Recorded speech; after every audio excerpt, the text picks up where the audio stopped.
5 p.m. We'll start our meeting.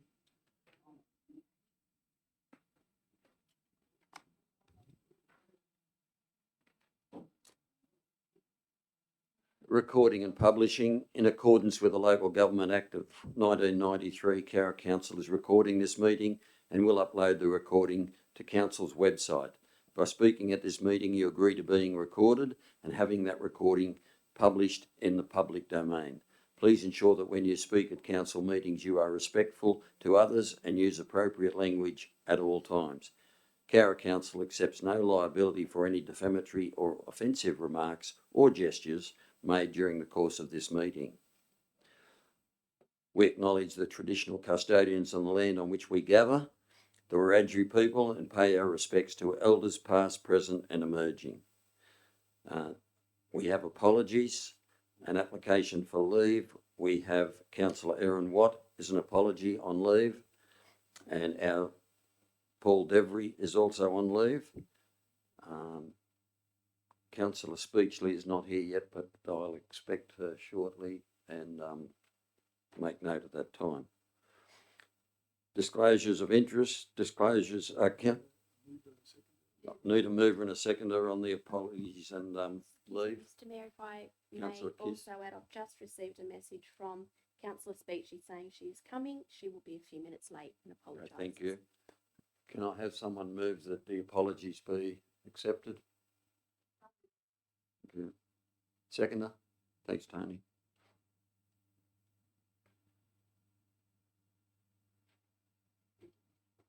I now put that motion. All those in favour? Aye. Thank you. Disclosures of interest. Councillors and staff, please indicate in relation to any interest you need to declare, what report item you are declaring an interest in, whether the interest is pecuniary or non-pecuniary, and what is the nature of the interest. Councillor Kiss.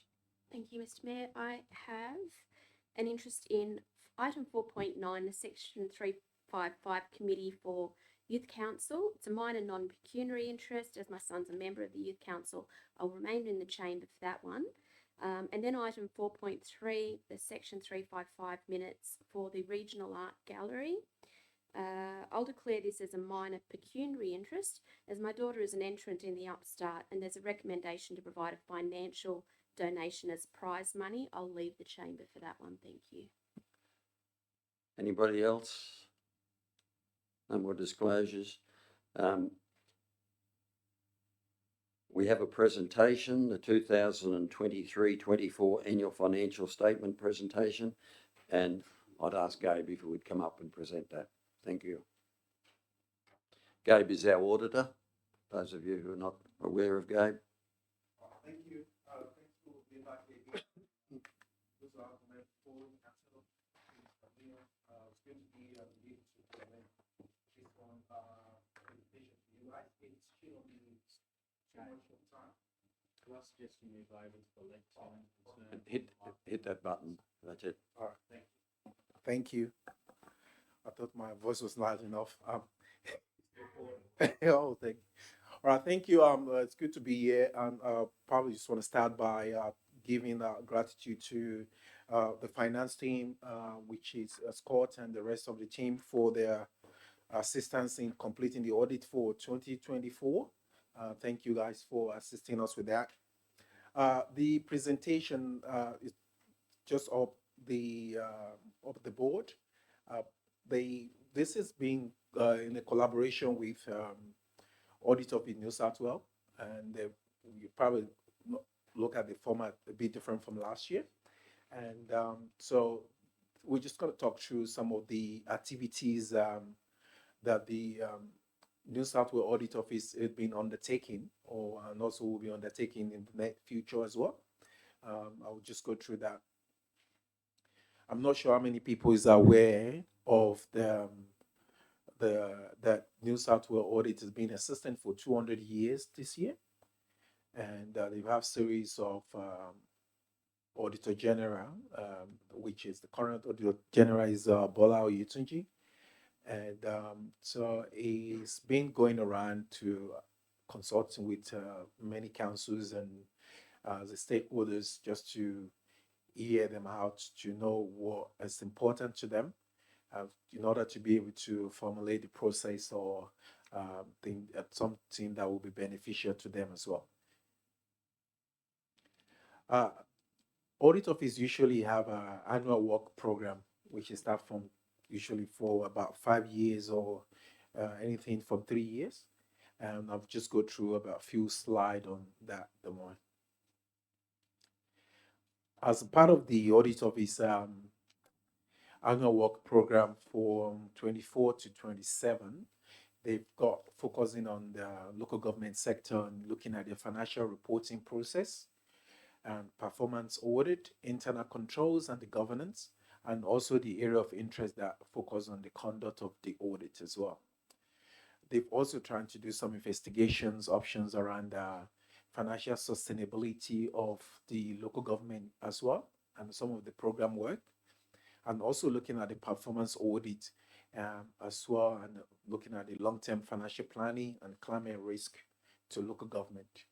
And that's going to be just going to be a lot of work they're doing around that. And I won't be surprised if there's anything come up for Cowra Council in the near future as well, that they will want to look at to assist the council in strengthening their governance, or it could be area of looking at the asset management, like I mentioned before, or just a credit card review, and just to see how sufficient the controls around that area is as well. In specific, in terms of the 2024-25, which is the current financial year we're in, they are looking at the road asset management, coastal management reforms, and long-term financial planning.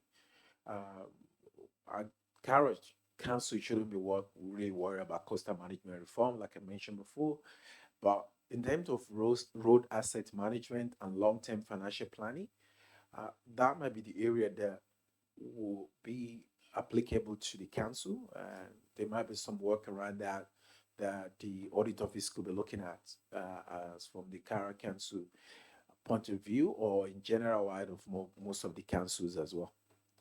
And from 25 to 27, they will be looking at some of the risk into the local government assets and services, and then also Western Sydney Aerotropolis, which is more of the new airport that's being built around the, I think it's the Camden and around that area. And they'll be looking at as well. They'll be looking at the performance management and monitoring as well, and waste management and the audit of the governance issue within the particular council. How they determine that, can't say, because they will probably need to walk through some of the funding they've been found in terms of the management letter, whether where it's applicable to governance area. But I think what is in there, that like I mentioned before, is more of the climate risk. In every council, in every government, or in every area, whether state or federal or the local government, there's actually a focus on climate risk as well, and which is from flood to emission. So it's just looking at that area for sustainability and what councils are doing. We've seen in a state agency, in a federal agency, where there's a reporting around that line in the financial statement as well. So I will not be surprised, maybe in the near future, very soon, that council will have to disclose the same as well. There's a report that the audit office usually presents to the parliament as well. And those reports cover these areas, which is audit result, financial control, IT and cyber, and governance. And part of the governance is a fraud control, conflict, and BCP, which is a business continuity process, and also internal audit. I've mentioned it before. The audit result usually focus on the operations of each councils. Out of 140 councils, have they've gone, which one is they consider being be sufficient or sustainable as well, and which are the council who are not financially sustainable for the next future as they determine, and that also come into play in terms of the funding, in terms of management letters and which one is high risk, which one is low risk as well. So those also is present to the parliament as well. And they also talk about the financial controls and what are the operation controls in place in terms of the financials as well. And then talk about the IT and cyber security. Like I mentioned before, this is a very, very vital area, and it's a very, very imperative for every council, whether state agency or federal agency, to be able to focus on these aspects as well. And council especially, we have a lot of ratepayers information which we control, and anyone not having enough security around that area could jeopardize the council reputation, for example. And I always say this: back in the days, if a lot of insurance company used to beg people to come and take cybersecurity insurance, but now you have to. It's difficult to even get someone to cover you. So that how serious it has become as well. So in specific to Cowra Council, I'm just going to go through the few slides on the report on the conduct of the audit, which sort of give us the pictures of how council is traveling. Just looking at the income statement, you can see the rate and annual charges has gone up by 4.6. The grant and contribution revenue has gone up by 47.3. Operating result for the year, it's about 231.9. That's significant. And net operating result before capital grants and contribution and income, it's gone up by 68.6. So that it's excellent performance compared to some other councils, or even kind of looking at the council from the previous year as well. So that's a great result. And in terms of cash, we've got enough cash there, sufficient cash. Please, I think there's a typo on the board there. The external restriction is 25.2, and the second line should be internal restriction, which should be 13.2 on that. There's a slightly movement in terms of cash compared to last year. I think I will be able to explain that in the next few slides. Our operating performance ratio significantly higher than the benchmark. The benchmark is greater than 0%, and we're saying about 7.31. That it's a great result, as you can see from the income statement as well. It just means we'll be able to control all expenditures and operating expenditures as well. In terms of the rate and annual charge outstanding percentage, look, the OLG will set anything less than 10%. And currently it looks like we are 13.48. That's roughly about 700K sitting there. If you back it out, we're back to within the 10-point range set by the OAG. That 700K plus was related to an invoice that's not yet due, which is the invoice. So really, council is doing great and doing well as well in terms of tracking those percentage. I mentioned before about how cash is sitting at 38.8 compared to previous year, which is 42.1. New asset addition this year was 14.6 million compared to 23 year where we only spent about 4.7. That's roughly about 10 point something percent $1 million different compared to last year.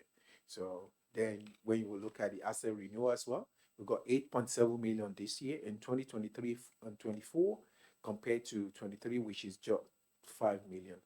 So all in all, of roughly about 12 point something million that council have spent compared to previous year. So if you look at that compared to the cash, we actually council actually have sufficient cash compared to what it had previous year. That's it. Happy to take questions if anyone has a question. Do we have any questions of Gabe? Gabe did present to us earlier, so a lot of questions were answered then. Thank you, Gabe.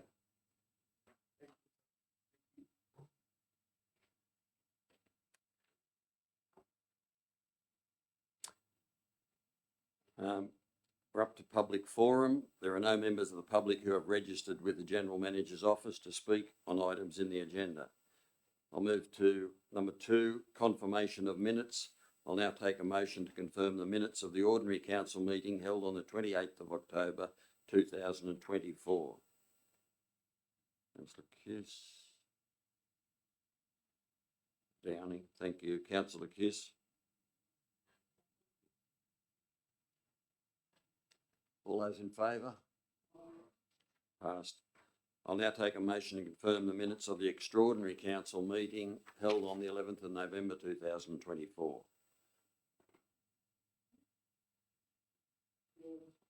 Councillor Wright. Councillor Speechley. Councillor Wright, do you wish to speak on the motion? Anybody else? Write a reply. I'll put the motion. All those in favour, thank you. Right, we're at 3.1. The draft committee minutes of the Australian chapter of the World Peace Bell Association. Thank you, Councillor Downing.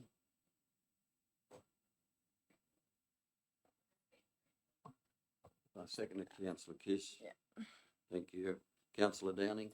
We discussed this fairly well in committee, but just the highlights are that the minutes are from the 10th of September and the 22nd of October, covering planning and preparations for the annual Youth Peace Forum and the Rotary dinner that night. We had the first showing of a new Peace Bell history video. Over 100 students and teachers attended. The guest speaker, Craig Foster, was excellent at both events. Big thank yous to the Youth Council, UN Youth facilitators, Arnie Esther for the Welcome to Country, public speaking judges Doug Wright, Jenny Friend and Judy Smith for helping us on the day, the Civic Centre staff for the food, which was a hit, and all the feedback that we've had for the day was that it was bussin', as Gen Z would say. So that's good. Bussin'. Councillor Kiss. No, I think that summed it up pretty well. The busing and all. I'll top that one up. Thank Would you. anybody else like to comment? Councillor Downing, write a reply. I'll put the motion. All those in favour? Thank you. 3.2, Cowra Families Info Sport Day. Councillor Downing, I figured again. And a second, Tony Horton. Thank you. Councillor Downing. The Sport and Rec Committee held a Cowra Family Sport Day. It was an incredible day, enjoyed by over 50 parents and children. The kids were given the opportunity to try 7 different sports on the day, with parents given the opportunity to participate as well. Some clubs have had new members from that day, which is great. Just like to thank the sponsors of our prizes on the day, Cowra Motors, Cowra AFL and Club Cowra for their generous support. Just a huge from the councillor that's been on this committee since the start. Congratulations to the Sport and Rec Committee for putting the day together. They worked amazingly well to get it all done. And just a shout out for both of my previous events, that the incredible community development staff, Linda Barron and Emma Millwood, who we couldn't do any of this without. Thank you. Councillor Horton. No, nothing to add. Thank you. Anybody else like to comment? Write a reply. Not Councillor Downing, necessary. not required. Put the motion. All those in favour? Aye. Passed. 3.3, Investments and Financial Report. Councillor Kiss. Councillor Wright. Councillor Kiss. Thank you, Mr. Mayor. Just briefly, our average term deposit interest rate is still more than the RBA cash rate target. And that's always a good sign. We have a responsible budget, and I thank our finance team for helping us to keep that way. Thank you. Councillor Wright. Yeah, things look the report given to us show that things are tracking reasonably well. And following on from what last year's annual report and what the gentleman from the audit office told us there, we increased our performance credentials. So congratulations to staff for managing the budget. There was a couple of comments made outside the meeting about the our loans and the loan on the Civic Centre that we took out some 8 years ago to do the first round of things, and it's at 8% interest or something, and how it's so high. It's got to be taken into context of what was happening at the time. That was a normal rate of interest, if not a little bit lower. To get the work done then, if we went to do that work today, it could be considerably higher. It might be at a lower rate of interest, but you're probably still spending the same amount of interest on it. There was also a comment around town that what we did then, we pulled it all out to put these chairs in. Well, what we did then was all we did was take the sheep yards out that was directing traffic and getting people to go where they think they should go. We put chairs in there to get a better experience for the people that use the Civic Centre. But that was only a small part of that budget. We increased the size of the green room out the back, or the change room, whatever you like to call it. We made the upstairs theaterette usable. We put a lift in for disabled people and to get stuff from the top to the bottom of the building, and a new stairway. So yes, we are paying a lot of money on that. We are paying a higher rate of interest than what we might be today, but it should be taken as what was happening at the time and what we were getting done. And it'd be good if you could pay it out and get a lower rate of interest, but banks don't like that. They want all their interest that they might miss out on. And it's just a point of clarification. Thank you. Thank you, Councillor Wright. Anybody else got any comments to make? Right, a reply, Councillor Kiss. Okay, I'll put the motion. All those in favour? Passed, thank you. 4.1, the annual financial statements on page 72.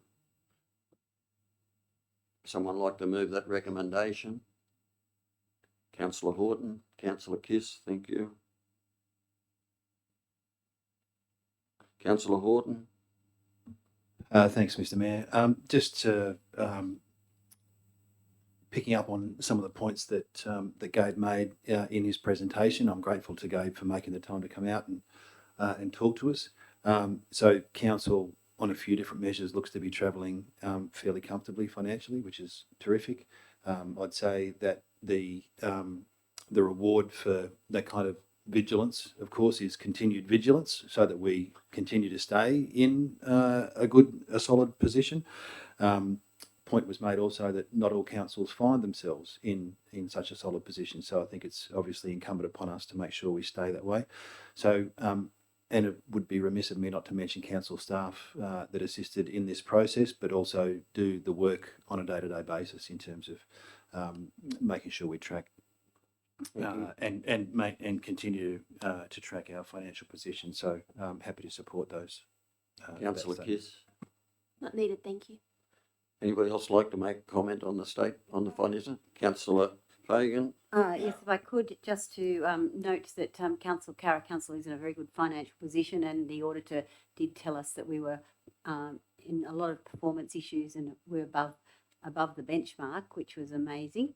And Cowra Council has been in a good position for a very long time and continues to watch our budget carefully, and we're all very aware of our literacy, our financial literacy around the table, and that's really important, and we need to do that all the time. So I think that council has done a great job, and the staff especially, and the general manager, led by the general manager, has made this happen, and they're always telling us that we have no money to spend, so it's probably a good thing.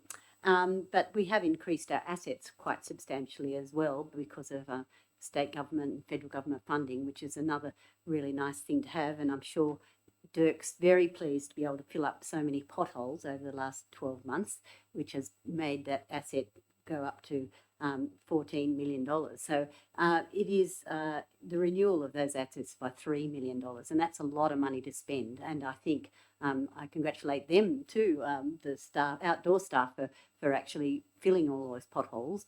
Luckily, we have got the money. Luckily, the government has given us the money to fill the potholes, but it has been a very big couple of years for outdoor activities and renewal of assets. So just like to point that out, and we're in a very good position, and I thank the auditor and the staff for doing that. Thank you.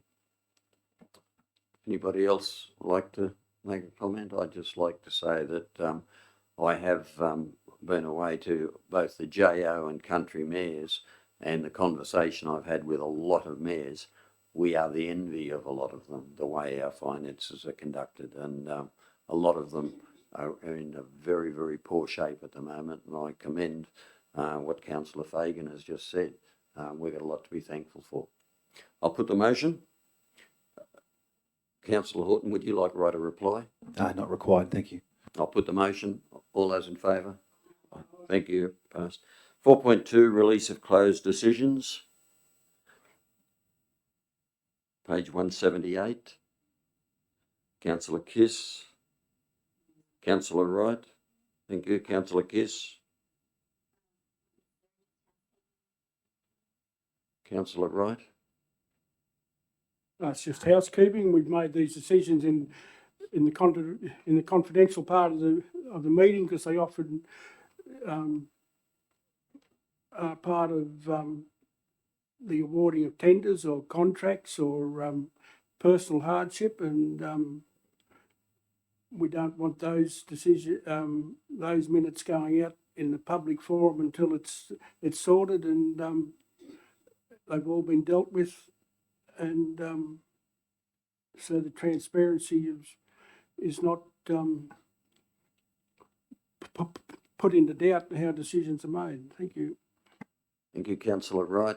Any other people would like to comment? Councillor Kiss, write a reply. I'll put the motion. All those in favour? Thank you. 4.3, the committee draft minutes of the Cowra Regional Art Gallery Advisory Committee. Councillor Kiss has left the room. Can I have a mover? Thank you. Thank you. Councillor Speechley.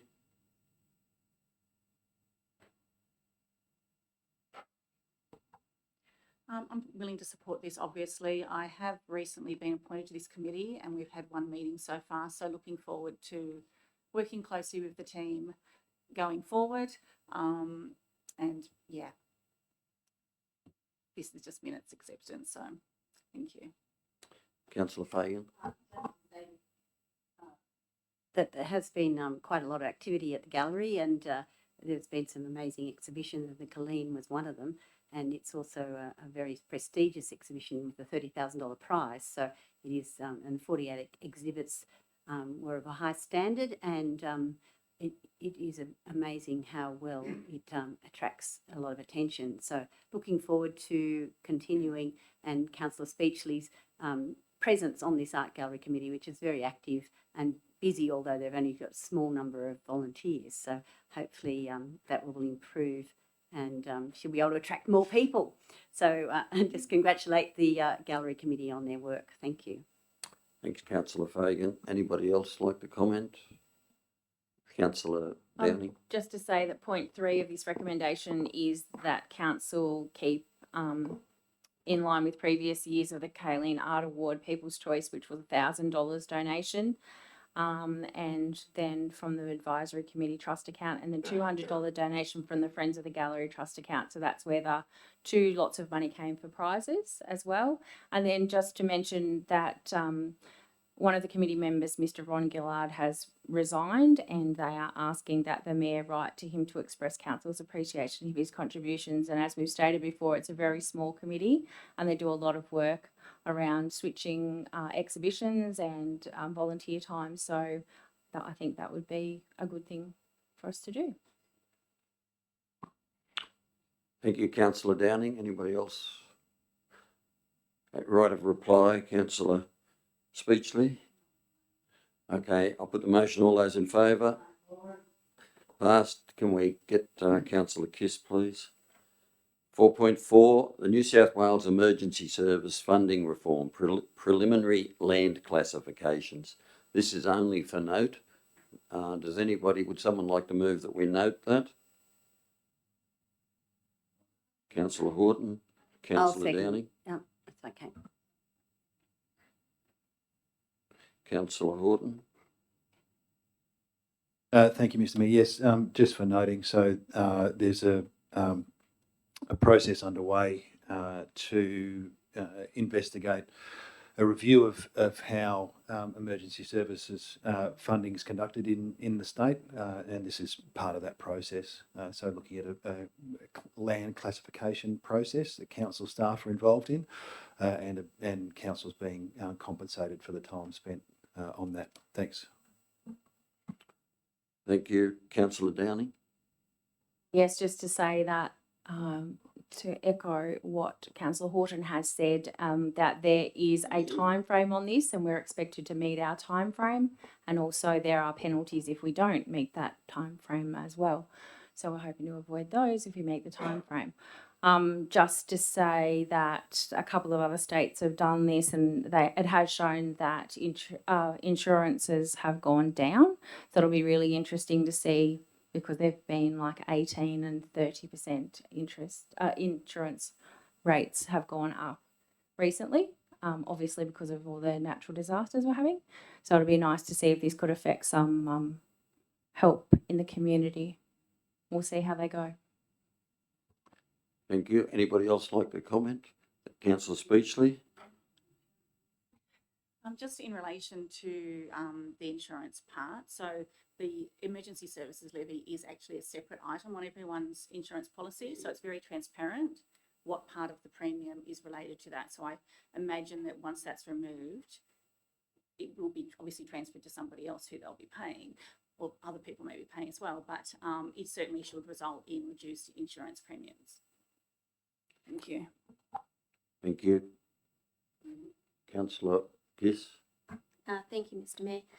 Yes, and to add to the discussion too, and in particular what Councillor Downing said, it was interesting to note that when they did a study of the Victorian households, there was actually a greater percentage of homeowners then choosing to insure their homes once the premiums were lowered. So I think that's a fabulous thing, especially at this day and age. And also, I'd actually like to thank the local government New South Wales for their continued advocacy on behalf of local councils to get this happening. I know when I first started here at council, it was certainly a topic of discussion and concern. And in fact, when I went to the conference, I noticed back then that it was a big concern for all of the local governments, so it wasn't just us.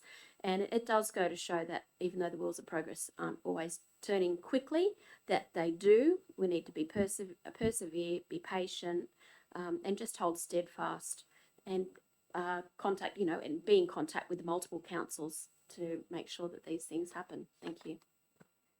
Anybody else? Councillor Wright. I've got a question first. I did send an email around the other day, and I was off target as usual.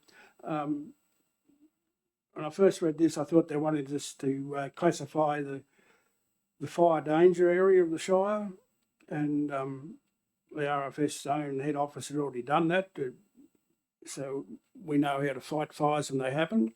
But then I looked and thought a bit more, and it's how we classify the different type of ownership of land, and where the levy will be struck for those different classifications, I presume, like rural land for agriculture, lifestyle land in the agricultural area, and business and manufacturing areas and housing areas, I presume. Am I on track so far?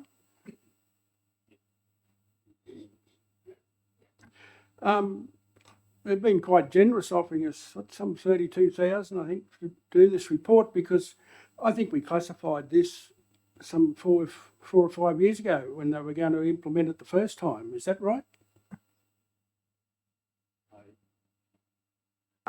Through the chair, I understand the classifications are being revised at the moment.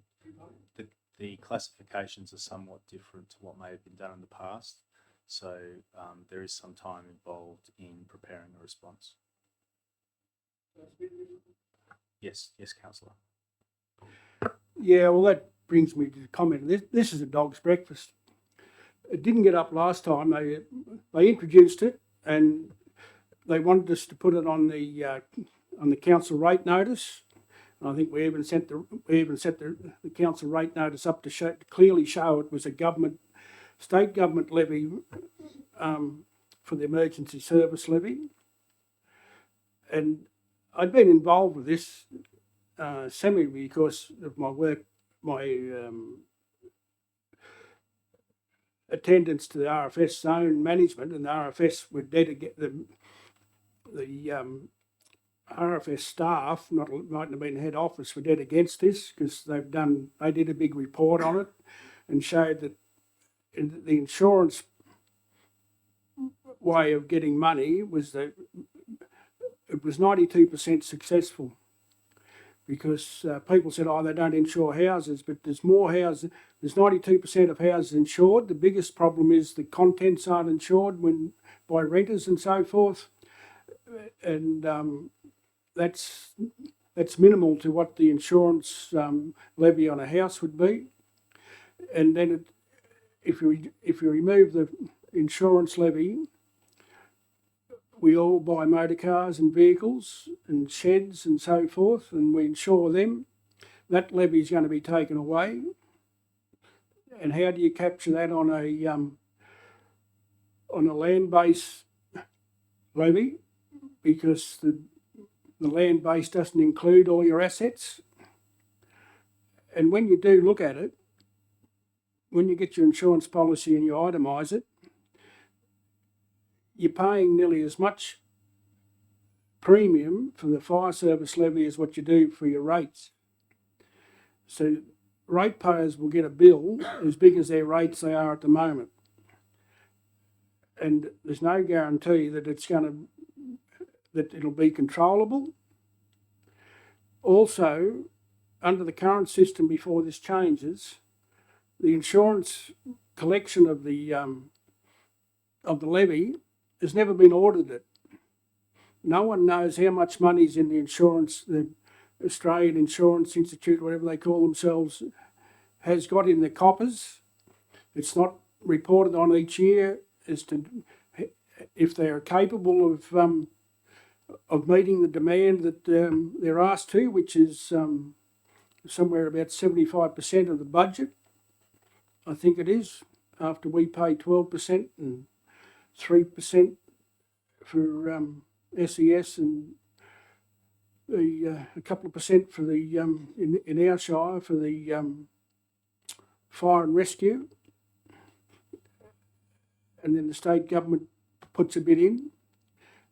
We don't know how much money's in that, and at times the RFS have asked the insurance company for a boost in funds when they wanted to go and buy more things after disaster, more appliances and so forth.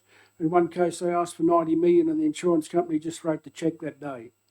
So there could be a lot of money in there. Is that going to be distributed back to the people who paid it if they're going to change the levy collection system? And if you want to shut me up, we're going over time, that's all right, because I'm pretty passionate about this. As far as I know, local government on their council chambers and so forth don't get a rate notice. Schools don't get a rate notice. The fire station doesn't get a rate notice. We would, I presumably, get a rate notice on smaller buildings around the town that we might own. So if this insurance, but we do insure these buildings, so therefore we would be paying insurance levy on those, but under this system we won't be paying insurance levy on that. So there's going to be a drop in the money coming in, and the other ratepayers will have to pay more to cover for the land that isn't covered by a rate notice. So it's just little things that It's not very clear in this. And when they launched it last time, after we done all the work ready to go, and it got cancelled at the 11th hour because the rate notices went out to the eastern suburbs, and those people seen how much money they're going to have to pay to cover the insurance levy, because they'd never looked at what their insurance levy was. They just paid it, and they were going to pay more, which appeared to be an increase in local government rates. And they complained to the local member, and it was hit on the head. So we have to comply with this. I can see that the local government New South Wales have got conditions on it all, but it's just going to be a dog's breakfast. It should be just the state government pay for it all out of the GST and so forth, the stamp duty they collect, because it's protecting the community, not just individual buildings. So end today's sermon. Thank you. Thank you, Councillor Wright, and I appreciate your passion on the subject, and we all learned a little bit out of that, I'm sure. Anybody else like to comment? If I could comment. Yes, Councillor Fagan. Just at, this is actually, in 2017, the New South Wales government looked at this because it was a growing problem. Natural disasters are becoming more frequent, as everyone knows. It's costing more money to repair things, emergency services. And we have 3 emergency services in our town. We have the fire service, the RFS and the SES. I think I think we need to change the way we're funding these things, but I also think those emergency services need to work more closely together, and I think that should be part of the outcome of this survey, and this whole response should be that those services should all work more closely together and share their resources, because everybody has separate resources. They all get separately funded. They all pay different wages and different types of activities for different things. I think we should look into this. I definitely think this is a move in the right direction, but it also should come with a really big look at how our emergency services, how they operate, as well as how they're funded. So I'm a bit hoping that will be a discussion in the future of that, because at the moment it's we fund so many services and they don't actually seem to work very closely together. In some places, not at all. So, and also I think one of the main points of this is that local government New South Wales and we as councillors should be saying that we don't need to collect this levy. It should be collected by the state government through Revenue New South Wales, so that we don't actually have anything to do with it, because we don't actually get to allocate it to anything. So why should we collect it? Thank you. Thank you, Councillor Fagan. Would anybody else like to comment? I do note that one of the proposals from the government is that the Office of State Revenue collected. Gee, I hope they go that way. I've got a horrible feeling they won't. I'll put the motion. Councillor Horton, would you like to write a reply? No, put the not motion. required. All those in favour? Thank you. Passed. 4.5, the draft minutes of the Audit, Risk and Improvement Committee. Can I have them? Thank you, Councillor Kiss. A seconder? I'm happy to second that. Councillor Kiss. Thank you, Mr. Mayor.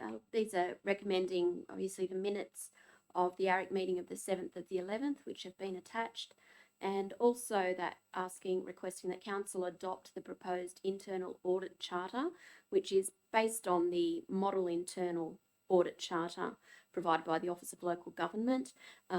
This is actually necessary under our terms of reference, and it's compulsory under the Local Government Act. And the ARIC Improvement Committee Work Plan 2024 to 28, it was also endorsed by the ARIC Committee on the 7th of November for adoption. Council tonight, hopefully too. Thank you. Thank you, Councillor Kiss. Yeah, the work plan is a schedule of audits right through the whole council for the next 4 years, and the government, of course, are telling us what we can do, when to do it, and the gentleman who spoke to us today, Gabe, is the auditor that watches all of this. Anybody else like to comment? Councillor Wright. Question, how did the new format of the meeting work on the 7th of November? Councillor. Yes, through the chair, I think it worked quite well. It's very much just discussion, learning, and even though the councillor, myself, doesn't have any voting rights, just to be able to hear what's going on and also be invited to have any input as necessary as well that will be taken into consideration. Thank you. I'll just comment on that, the third independent auditor is a gentleman who lives in Victoria. He zooms in. He seems quite good. I attended as an observer, and any councillor that if you've got a bit of time, and I know it's a weekday, so it does make it difficult for some. It's an interesting thing to come and watch, and at any stage, like myself, you can turn up and observe. Okay, anybody else like to comment? Councillor Kiss, right of reply. I'll put the motion. All those in favour? Thank you. 4.6, a donation to the school spectacular event, page 276. Councillor Downing. Councillor Kiss. Councillor Downing. We've got applications for 3 $2,000 donations to help Mullian Public School, Cowra High School and Cowra Public School attend the school spectacular. We've had this before. As we've discussed before, public schools are technically not a commercial operation, and these extracurricular activities are not covered by normal state government funding. So to attend these events, the school raises funds through fundraising activities and by seeking donations, which is us. So there are 54 students attending. It is the biggest annual cultural event in New South Wales. So we'd like to say congratulations to those 3 schools for their accomplishment of being selected. It's a fairly big competition to get 3 schools through is amazing.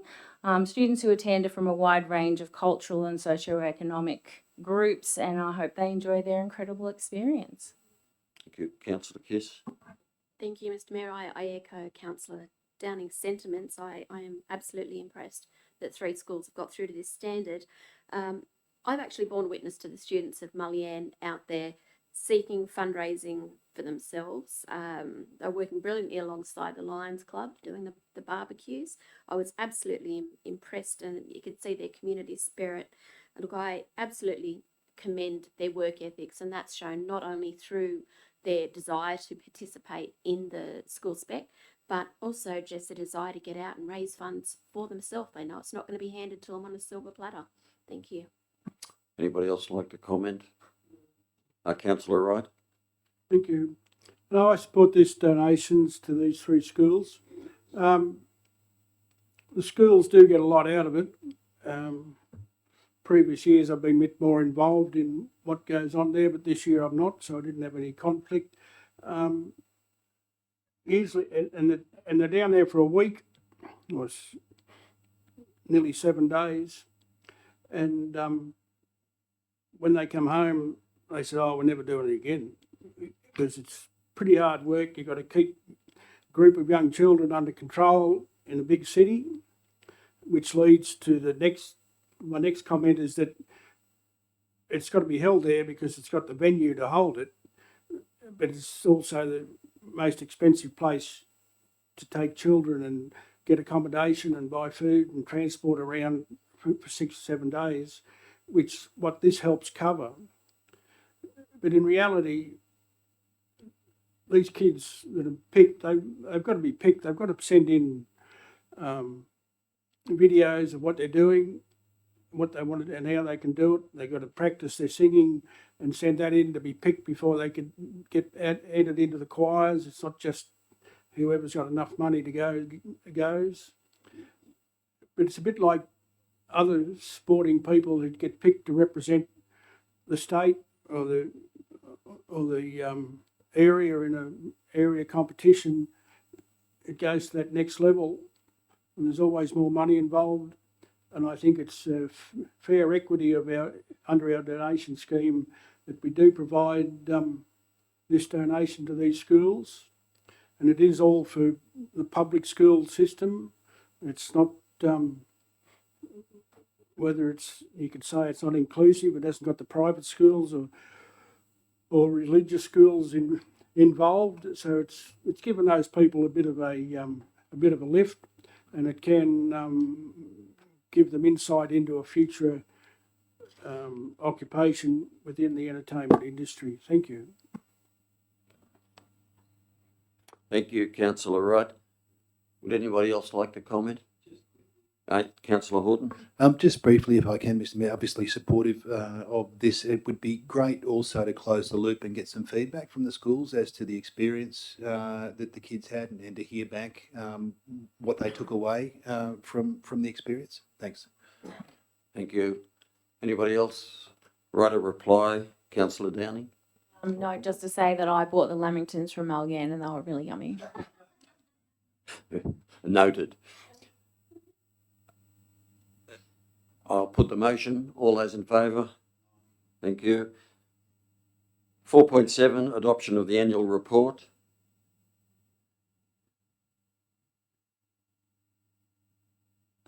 Councillor Kiss. Yeah. I've got a correction to make in this. I have a seconder, please. Councillor Wright. On page 294, you will see that the report to the government, I assume it is,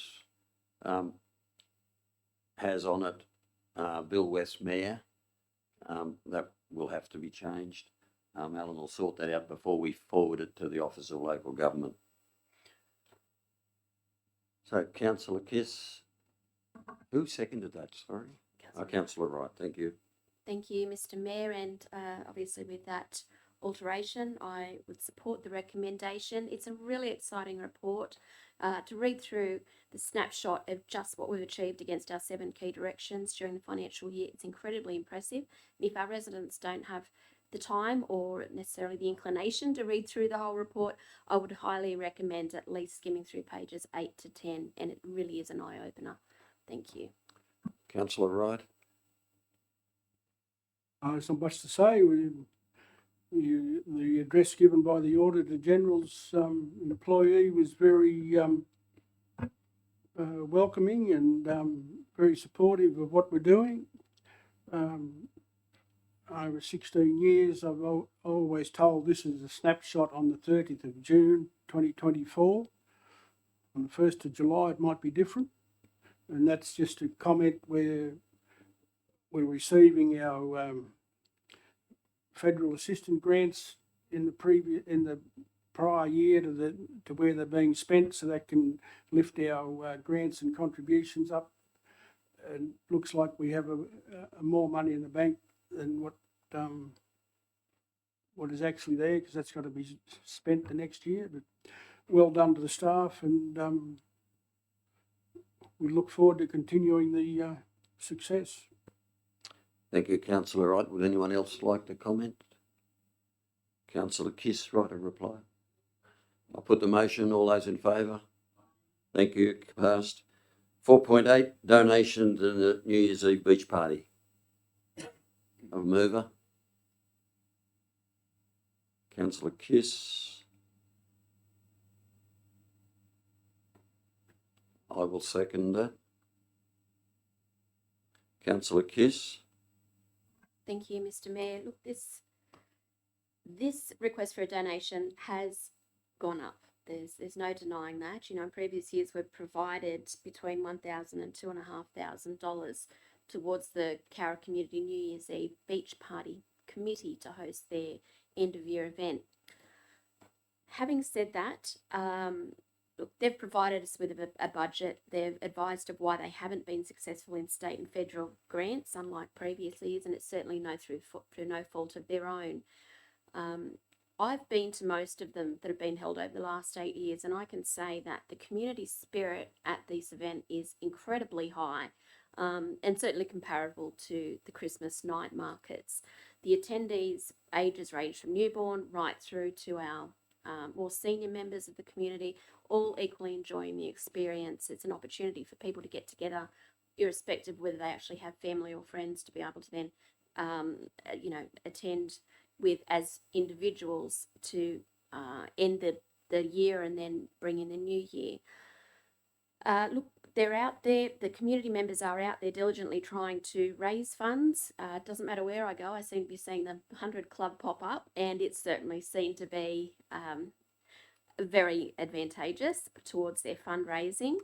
The fireworks are by far the biggest cost when they've provided us with a budget, but they're arguably one of the biggest attractions too. So, you know, I can't see them being able to slim that down. And I think the critical point is that if we don't supply this financial support and in-kind support, there is a very, very real chance of the New Year's Eve beach party not going ahead. And it's been so successful in previous years that council has already allocated some money towards it in the annual budget. It hasn't left it to 356 donations, so it has already been budgeted for. So based on all of that, look, I would recommend the donation of $6,000 plus the in-kind support as requested. Thank you. Thank you. As the seconder of the motion, I do have concerns of the amount of money we're giving here, but I also accept Councillor Kiss's prophecy that if we don't, will it go ahead? And I'm in two minds about that. We give a lot of in-kind donations to this. They've previously obtained grants, which are getting harder to get hold of.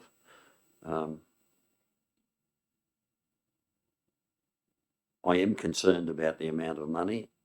But as I said, as Councillor Kiss has said, it is budgeted for. So I'm happy to second it. Would anyone else like to comment? Councillor Wright? Yeah, it has increased.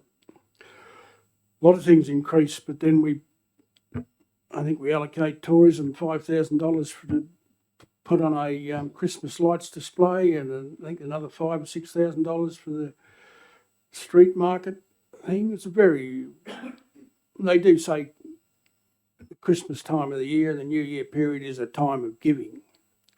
So a grumpy old fellow like me should really come to the party and give thanklessly.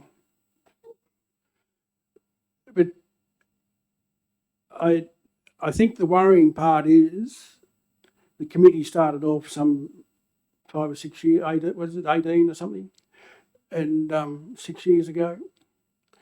And that was in the height of the drought. And I think they're trying to get things together where people might come, they might come out and enjoy themselves. And some of that committee, they might have passed on or become less enthusiastic for it, because as these events get more expensive to run, less people want to become involved because it gets too hard. How are we going to do it? And I think we should support them this year, and perhaps meet with the committee as a major stakeholder well earlier the new year next year to discuss where they might be going. You know, I know in Forbes, and you can, whatever you got to say about Phyllis Miller and the general manager Steve Lone, they do things for Forbes, and they put on a community night down there to thank the people of Forbes, the volunteers and everything, and they pay for out of town people to come and cater for it and to entertain the people. And I said, why do you do that? He said, well, if we put this on and expect locals to come and cook barbecues and do this and do that, the people we're trying to assist aren't getting a chance to enjoy it. And there is a lot of merit in those sort of comments. And I think if we give them this money, we just keep in touch with them and see how they are going. And I know they're at the show this year, and I did buy 100 clubs, so I suppose I should have declared an interest in it. But I said to the fellow, have you won it yet? He said, I was still selling tickets. I said, you only had to sell 100. Oh, yeah, it takes a while, but they have got a new one down at Aldi there last week. So I must have been successful, but But they are out there having a go, and we need to support them. Thank you. Thank you, councillor Wright. Anybody else like to make a comment? Councillor Downing? I'll support this, even though I do have the same concerns as everyone else around the room. It's a lot of money. The in-kind is a substantial amount as well. And now they're asking for another 6. I'd be happy to have a chat with them if they want to go forward next year and see how that works. And I'd also like to suggest that they acknowledge council as one of the major stakeholders in the event, helping them put it on, advertise that widely. I think one of the key things is what sort of attendance they get. I mean, if the people don't want it, why do we do it? But if they get plenty of people there, we look at it differently. So, Councillor Horton? I was just going to say, I think that's a good point in terms of promotion of council's support and involvement. So even things as simple as signage at the event and what have you, and picking up on those 2 points, we do a bit of an assessment early in the new year as to numbers and patronage and what have you, and have that as part of the conversation we have with the committee. Absolutely. I think it's great to have community events, particularly around this time of year, New Year's Eve and what have you. But it's got to be something that is well patronised. Councillor Kiss, before we go any further, are you happy to have on the recommendation that council is acknowledged as the major sponsor of this? Okay, can we? Well, okay, I'll put the motion. You write a reply? Only in as much as I would like to echo the sentiments of my fellow councillors. I fully agree, even though I spoke forever, with everything that they've said. Thank you. I'll put the motion. All those in favour? Aye. Against? Carried. Okay, 4.9, section 355, committee, the draft minutes of the Cowra Youth Council. Can I have a mover? Councillor Horton. Seconder? Councillor Wright. Thank you. Councillor Horton. Thanks, Mr. Mayor. Recently joined the Cowra Youth Council Committee. Haven't been able to attend a full meeting yet with other commitments, but that'll come soon enough. Without running through the minutes in their entirety, I did just want to call out a couple of things. First thing, and with my limited exposure so far, the level of energy and commitment and engagement from Youth Council is fantastic from what I've seen so far. So that bodes well, I think, and is probably part of the reason why we're looking to fill a few positions this year on Youth Council, and we've been well oversubscribed with applications, which is great, which puts us in a position of being able to make a choice, which is terrific. I did also note at the launch of the Festival of International Understanding, there was a lot of people made comment as to how many youth ambassadors they have put their hands up for the coming year, which is great.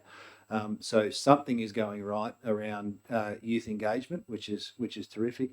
And for those that weren't there, genuine affection for Judy Smith and her contribution at her farewell dinner by the Youth Council. Even little things like, someone had 3D printed a thank you, and they had gifts and had cake and all that kind of stuff. So terrific group, and looking forward to working with them more in the coming 12 months. Thank you. Thank you, Councillor Horton. Councillor Wright. No, I think it's been covered well. They are a hard-working group, and I had an old aunt. I was talking to her once on a deathbed, and she says she took a niece to New Zealand on a trip, and I said, "Oh, that was good." She says, "Peter, you've got to have young people around you. You need to get the young people around you and and learn from them and get them involved." And it's pretty good words. Thank you. Thank you, Councillor Wright. Anyone else like to make a comment? Councillor Horton. Right, not required. I'll put the motion. All those in favour? Thank you. Carried. 4.1, the 2024-25 first quarter review budget, page 376. Can I have a mover? Councillor Kiss. I'll second it. Councillor Kiss. Thank you, Mr. Mayor. Yeah, look, council's made a good start to the financial year. Budget indicating a surplus of over $5 million for 24-25.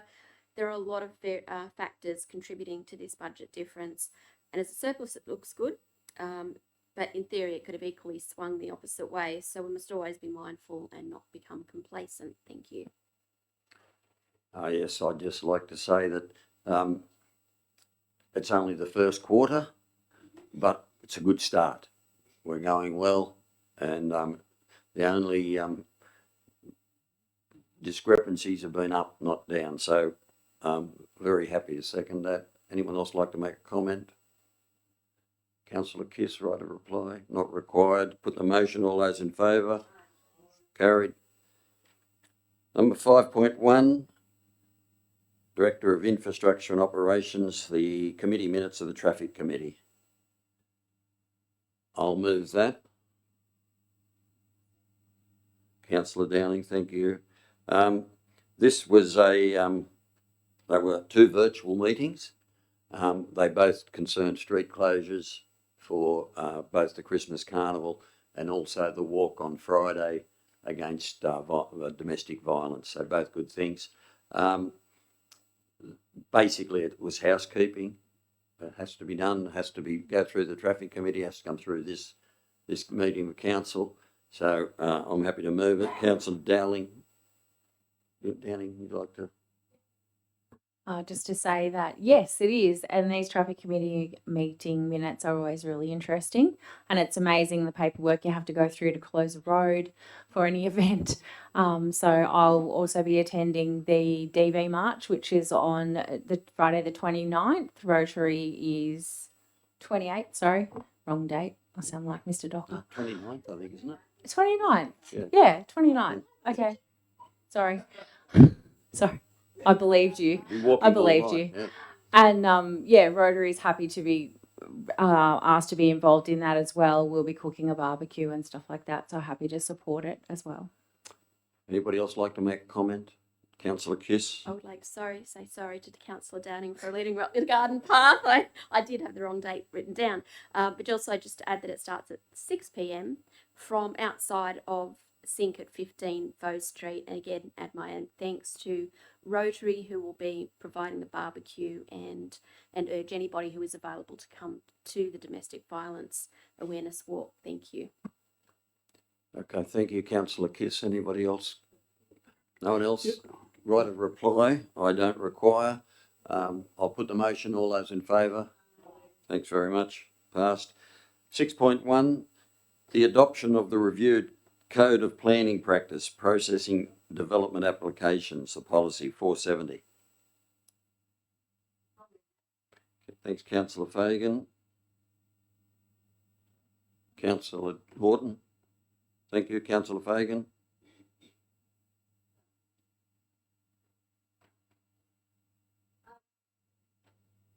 Just that this has been out on public exhibition, and we altered a few things in it. It's now much more user friendly. It was reviewed last year. It's been a very long-winded proposal, and I'm sure it'll make life a lot easier for the planning department. And we've updated things like the planning portal. In the old policy, it had go to the front counter and put in your submission. It now says you have to go to the planning portal to put in your submission. There are some other outdated sort of words, and we've just updated it, and it hadn't received no submissions, so it's all go. Thank you. Thank you, Councillor Fagan. Councillor Horton. Not required, thank Not you. required. Anybody else like to comment? Councillor Fagan, right a reply. Councillor Wright, sorry. We've made changes to make sure it's compliant with what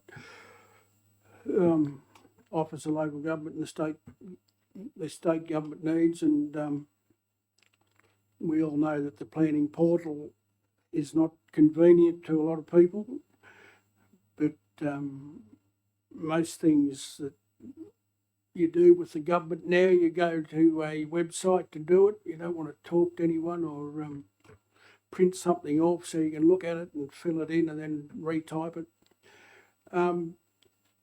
The concern with this is, it looks like it doesn't matter how hard we try to get a better code of planning practice, if developers aren't happy, they'll go to the state government and say, well, things aren't right. It's taken too long to get my DA through. And the state government says, yeah, well, good, mate. Agree with you wholeheartedly. We'll have a committee and we'll just do it ourselves and overrule the local council. I'm probably being pretty harsh, but from what I've read in the last 10 days, that's what's happening in the city.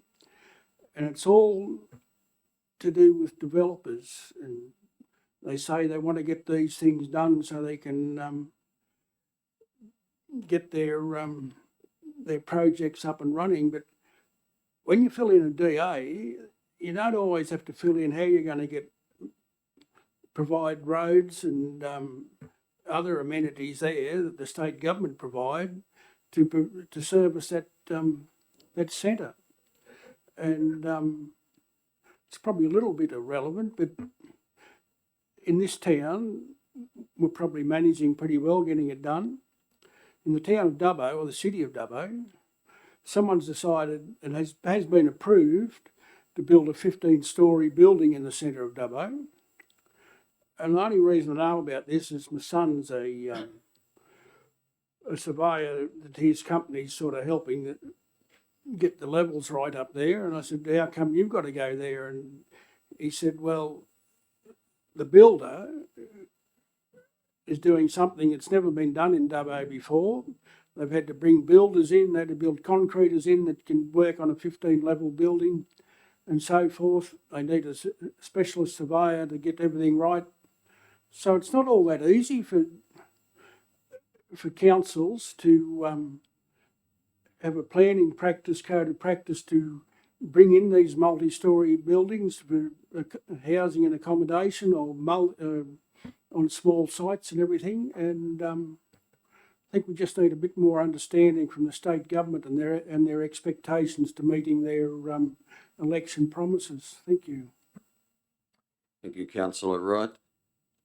Anybody else like to comment on that? Okay. Councillor Fagan, write a reply. If I could, it's just this whole code of planning practice is to better inform applicants and objectors about council's wishes and to guide our staff so that they can have pre-DA meetings and they know and advise people what they're up for and how much work they have to do. So it's actually a really good way of guiding our developers and our people who would like to build here and making sure that our planning processes are up to date and on the level. Because it is a very difficult process to do a DA. I don't know whether, if anyone has ever done a DA, it is a very difficult process. Doesn't matter how simple it is, it's supposed to be. It is a very difficult process, and unless you're in the business, it is really very complicated to go through. So we rely on our staff to help people do these things because now you have to put them through the portal.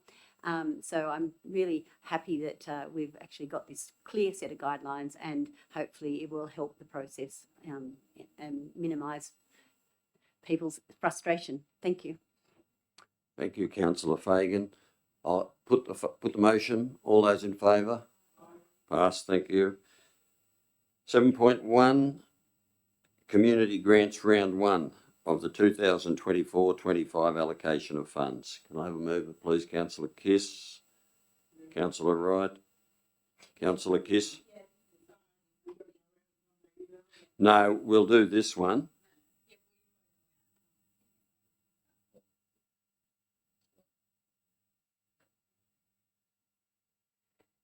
Oh, sorry, you've. Yeah. Oh, right. Sorry. Yeah, it's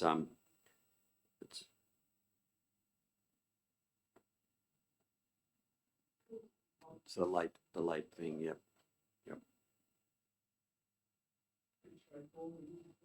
We all got it. It's got a list of the donations there and the reasons. Councillor Kiss? Thank you, Mr. Mayor. The community grants are a solid investment. I believe the benefits are compounded when the volunteers are given the funds for the benefit of our community. Each of these grants is awarded based on the volunteers being able to contribute to our community strategic plan, which is something that we might not be able to do otherwise. This request is within our budget allocation, and if the recommendation is carried, then it will see 17 non-profit organisations and the volunteers thereof allocated $23,111.90. Thank you. Councillor Wright? Yeah, thank you. It's my first input into this up front. I have read the things late after they've been approved by the committee. We had a varied lot of people looking for grants. There was 3 or 4 that they weren't quite, they were a little bit vague on what they wanted, and also wanting things that didn't directly would help the people they're looking after. So we had to either reduce the amount they wanted or not, or exclude them. There was some I'm not against it, but it's just interesting. The Cowra District Pony Club are after a gas hot water system. It's not a not water system, it's a gas hot water system for their pony club canteen building, and to provide, they need hot water for cleanliness and washing up and so forth. It's interesting that as we approach net zero, we've got to replace gas utensils with electric utensils or pieces of equipment. But I don't know if this building mightn't have electricity there either. And it's just something that I'm not, what this net zero can cause problems. And I wish the Cowra Pony Club well, because they've identified what they need for a better operation down there, and that's what all these applicants did that we've donated money to, and I wish them well in their endeavours. Thank you. Thank you, Councillor Wright. Would anyone else like to comment? Councillor Kiss, right to reply. I'd just like to add to what Councillor Wright has said, in that the majority of these organisations are actually contributing as well financially towards these grants, and if not, then they're definitely contributing in kind as well, and that's the other thing that we like to assess it on. Thank you. Thank you. I'll put the motion. All those in favour? Thank you very much. Passed. I will now take a motion to close the meeting to the public to consider the following. Has anyone got any urgent matters for motions without notice? Okay, thank you. I'll now take a motion to close the meeting to the public to consider the following confidentials report. 8.1, request for tender 2/2024 Lachlan and Comerford Streets water main replacement, design and construct. The matter is considered to be confidential under section 10A 2D1 of the Local Government Act, and council is satisfied that discussion of this matter in an open meeting would, on balance, be contrary to the public interest, as it deals with commercial information of a confidential nature that would, if disclosed, prejudice the commercial position of the person who supplied it. Can I have a mover, please? Councillor Fagan, seconder. Councillor Downing, thank you. Do you need to talk on this, Councillor Fagan? No. Yeah, I thought not. Okay. It's confidential.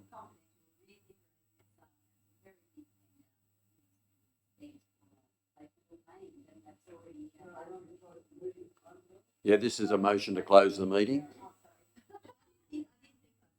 Yeah, you don't need to speak on it. No, I didn't think I'd actually Well, that was the motion I asked for, so, councillor Downing, you're still happy to accept that, to second that? All those in favour? Passed, thank you. Okay, we'll go now to,